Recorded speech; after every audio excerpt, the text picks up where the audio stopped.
Doctor Shahnawaz के कत्ल में जेके छिरकाईंदड़ इंकशाफ आया आहिनि हिकु त वज़ीर आला सिंध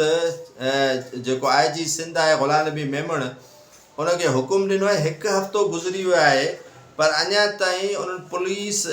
जेके ऑफिसर आहिनि उन्हनि जी जेके नफ़्सियाती चकास आहे उहा न थी सघी आहे। वज़ीर आला सिंध चयो आहे त इहे जेके डॉक्टर शाहनवाज़ जे कत्ल में मुलविस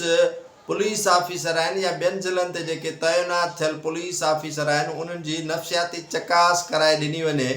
त उहे वाक़िअतनि जेको आहे सो ज़हनी तौर ते फिट आहिनि या अनफिट आहिनि। पुलिस में इहो चयो वञे थो त तक़रीबन ऑफिसरनि खां अलावा रैंकर जेके पुलिस एहलकार आहिनि उहे बि नफ़्सियाती मरीज़ थी चुका आहिनि ऐं उन्हनि जे बि जेको आहे सो ज़हनी तौर ते नफ़्सियाती चकास जी ज़रूरत आहे। पर अञा ताईं IG सिंध वज़ीर आला सिंध जे हुकुम ते इम्प्लीमेंट न करे सघियो आहे ऐं उन्हनि जी ज़हनी तौर ते चकास बि न थी सघी आहे। डॉक्टर शाहनवाज़ कुंभर खे जॾहिं गिरफ़्तार पुलिस कयो त लयारी जेको इलाइक़ो आहे कराची जो उतां ऐं उनजी एंट्री उन लयारी जे थाणे ते न रखी वई। उनखां पोइ जॾहिं उन खेसि उमरकोट में आंदो वियो त उनखां पहिरियां जेको वज़ीर आहे तालीम जो सरदार शाह जंहिंजो तालुक़ु आहे उमरकोट सां उनखे इतला ॾिनी वई। घरू वज़ीर खे SSP जेको आसिफ़ रज़ा उन वक़्तु बलोच मुक़रर हो उन रिपोर्ट ॾिनी त असां डॉक्टर शाहनवाज़ खे गिरफ़्तार कयूं वञूं पिया ऐं वरितियूं वञूंसि पिया